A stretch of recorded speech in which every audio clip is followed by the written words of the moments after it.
I was here 4 years ago, and I remember at the time that the talks weren't put online. I think they were given to TEDsters in a box set of DVDs, which they put on their shelves, where they are now. And actually, Chris called me a week after I'd given my talk and said, "We're going to start putting them online. Could we put yours online?" I said, "Sure." And 4 years later, as he said, it's been seen by it's been downloaded 4 million times. So I suppose you could multiply that by 20 or something to get the number of people who've seen it. And as Chris says, there is a hunger for videos of me. You know.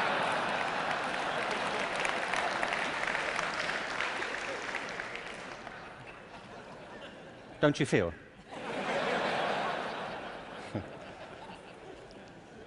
So this whole event has been an elaborate build-up to me doing another one for you, so here it is.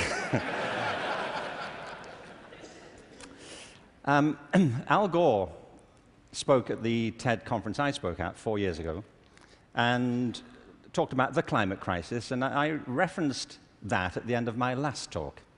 So I want to pick up from there, because I only had 18 minutes, frankly. And so as I was saying,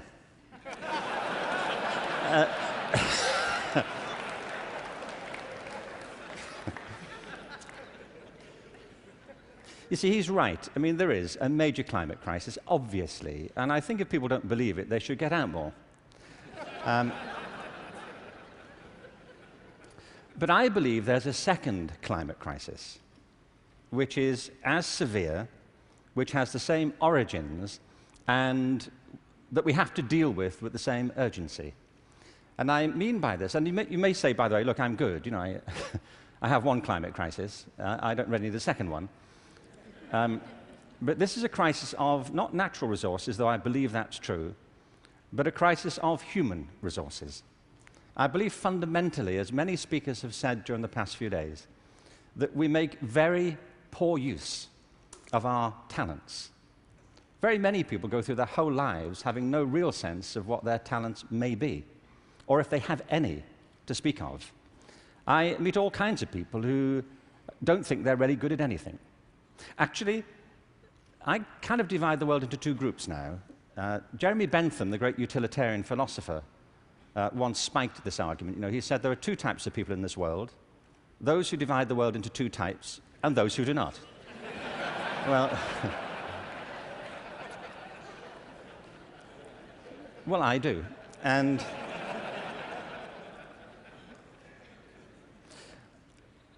I meet all kinds of people who don't enjoy what they do. They simply go through their lives getting on with it. They get no great pleasure from what they do. They endure it rather than enjoy it and wait for the weekend. But I also meet people who love what they do and couldn't imagine doing anything else. If you said to them, "Don't do this anymore," they'd wonder what you were talking about.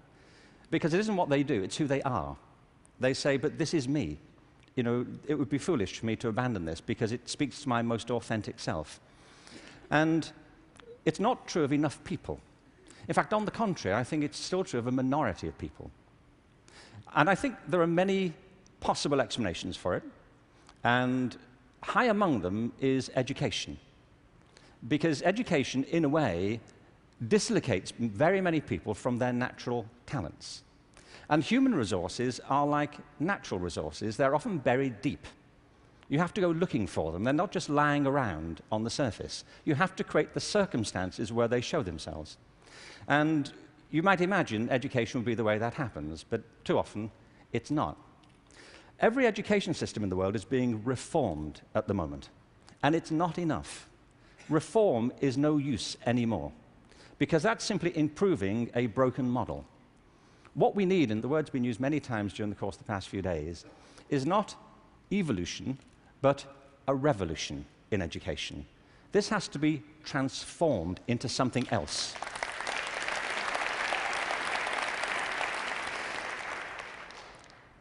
One of the real challenges is to innovate fundamentally in education. Innovation is hard. because it means doing something that people don't find very easy for the most part. It means challenging what we take for granted, things that we think are obvious. The great problem for reform or transformation is the tyranny of common sense. Things that people think, well, they can't be done any other way because that's the way it's done. I came across a great quote recently from Abraham Lincoln, who I thought you'd be pleased to have quoted at this point. He said this in December 1862 to the second annual meeting of Congress. I ought to explain that I have no idea what was happening at the time. We don't teach American history in Britain. We suppress it. You know, this is our policy, so... So no doubt something fascinating was happening in December 1862, which the Americans among us will be aware of. But he said this: the dogmas of the quiet past are inadequate to the stormy present. The occasion is piled high with difficulty, and we must rise with the occasion. I love that. Not rise to it, rise with it. As our case is new, so we must think anew and act anew. We must disenthrall ourselves, and then we shall save our country. I love that word, disenthrall. You know what he means? That there are ideas that all of us are enthralled to, which we simply take for granted as the natural order of things, the way things are. And many of our ideas have been formed not to meet the circumstances of this century, but to cope with the circumstances of previous centuries. But our minds are still hypnotized by them, and we have to disenthrall ourselves of some of them.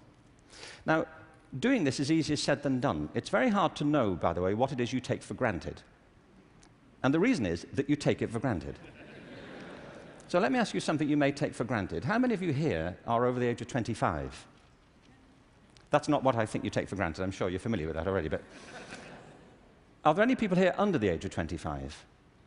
Great. Now, those over 25, could you put your hands up if you're wearing a wristwatch? Now, that's a great deal of us, isn't it? Ask a room full of teenagers the same thing. Teenagers do not wear wristwatches. I don't mean they can't or they're not allowed to. They just often choose not to. And the reason is, you see, that we were brought up in a pre-digital culture, those of us over 25, and so for us, if you want to know the time, you have to wear something to tell it. Kids now live in a world which is digitized, and the time for them is everywhere. They see no reason to do this. And by the way, you don't need to do it either. It's just that you've always done it, and you carry on doing it. My daughter never wears a watch. My daughter Kate, who's 20, she doesn't see the point. You know, as she says, you know, like, it's a single-function device. You know, like how lame is that? You know, and I say, no, it tells the date as well. You know, it has multiple functions. But you see, there are things we're enthralled to in education. Let me give you a couple of examples. One of them is the idea of linearity. That it starts here, and you go through a track, and if you do everything right, you will end up set for the rest of your life. Everybody who's spoken at TED has told us implicitly or sometimes explicitly a different story, that life is not linear, it's organic. We create our lives symbiotically as we explore our talents in relation to the circumstances they help to create for us. But you know, we have become obsessed with this linear narrative, and probably the pinnacle for education is getting you to college. I think we are obsessed with getting people to college. Certain sorts of college. I don't mean you shouldn't go to college, but not everybody needs to go, and not everybody needs to go now. Maybe they go later, not right away. I was up in San Francisco a while ago doing a book signing. There was this guy buying a book. He was in his 30s, and I said, "What do you do?" And he said, "I'm a fireman." And I said, "How long have you been a fireman?" He said, "Always. I've always been a fireman." And I said, "Well, when did you decide?" He said, "As a kid." He said, "Actually, it was a problem for me at school, because at school, everybody wanted to be a fireman." He said, "But I wanted to be a fireman." You know, and he said, "When I got to the senior year of school, my teachers didn't take it seriously. This one teacher didn't take it seriously. He said, I was throwing my life away if that's all I chose to do with it. that I should go to college, I should become a professional person, I had great potential, and I was wasting my talent to do that. And he said it was humiliating because he said it in front of the whole class, and I really felt dreadful. But it's what I wanted. And as soon as I left school, I applied to the fire service, and I was accepted. And he said, you know, I was thinking about that guy recently, just a few minutes ago when you were speaking about this teacher. He said, because 6 months ago, I saved his life. He said he was in a car wreck, and I pulled him out, gave him CPR, and I saved his wife's life as well. He said, I think he thinks better of me now.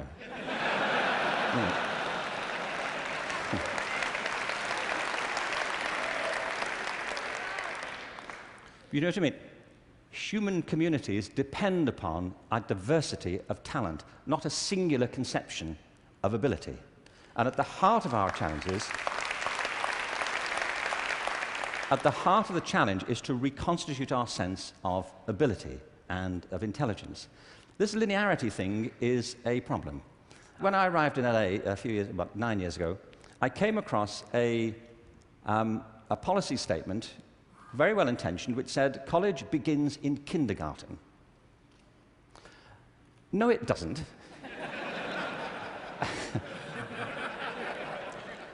It doesn't. If we had time, I could go into this, but we don't. Kindergarten begins in kindergarten.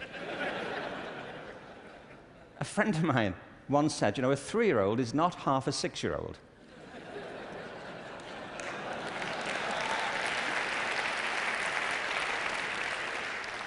They're 3. But as we just heard in this last session, there's such competition now to get into kindergarten, to get to the right kindergarten, that people are being interviewed for it at 3. Kids sitting in front of unimpressed panels, you know, with their resumes.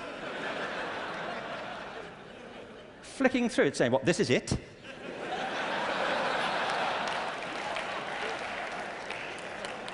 You've been around for 36 months and this is it. You know,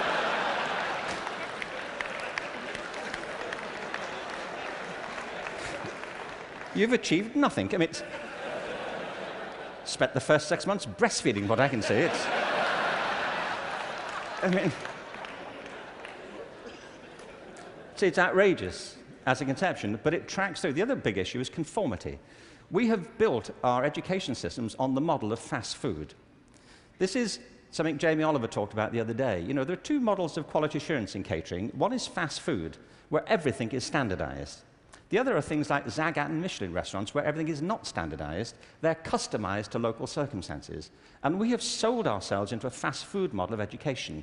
And it's impoverishing our spirits and our energies as much as fast food is depleting our physical bodies.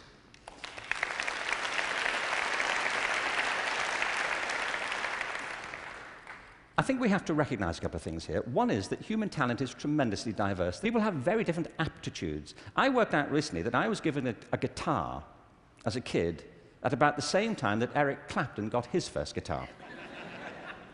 You know, it worked out for Eric, that's all I'm saying. You know, in a way, it did not for me. I could not get this thing to work, you know.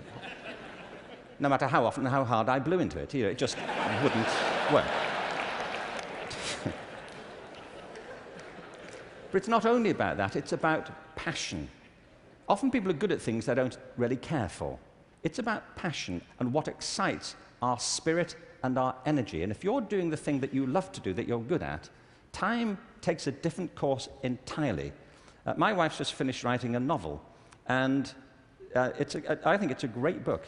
But she disappears for hours on end. You know this. If you're doing something you love, an hour feels like 5 minutes.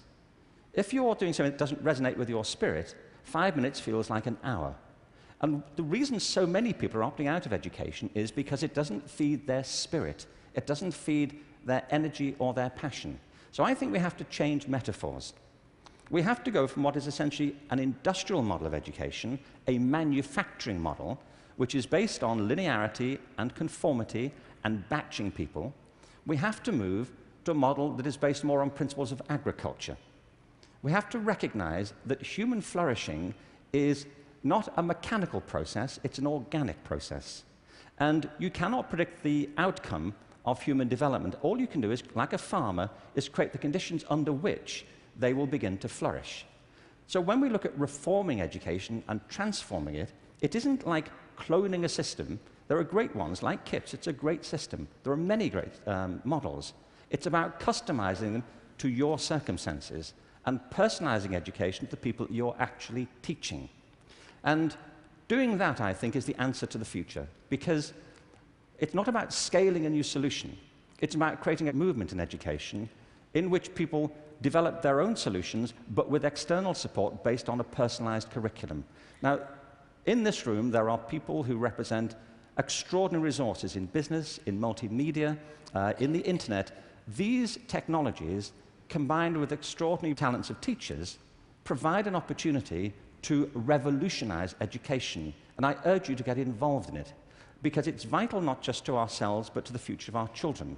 But we have to change from the industrial model to an agricultural model where each school can be flourishing tomorrow. That's where children experience life, or at home if that's where they choose to be educated with their families or their friends. There's been a lot of talk about dreams over the course of this few days.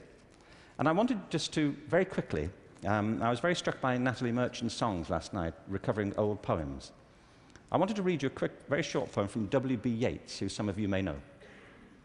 He wrote this to his love, Maud Gone, and he was bewailing the fact that he couldn't really give her what he thought she wanted from him.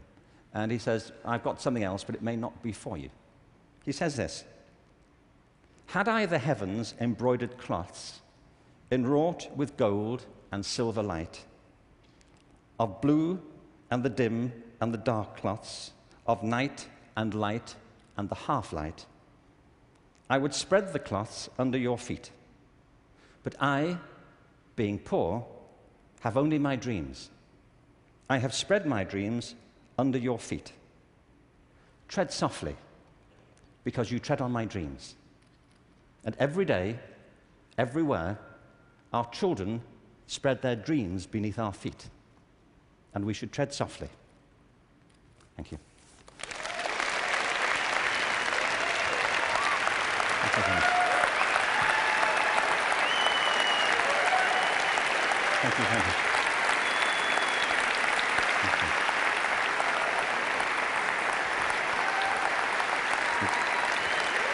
Thank you very much.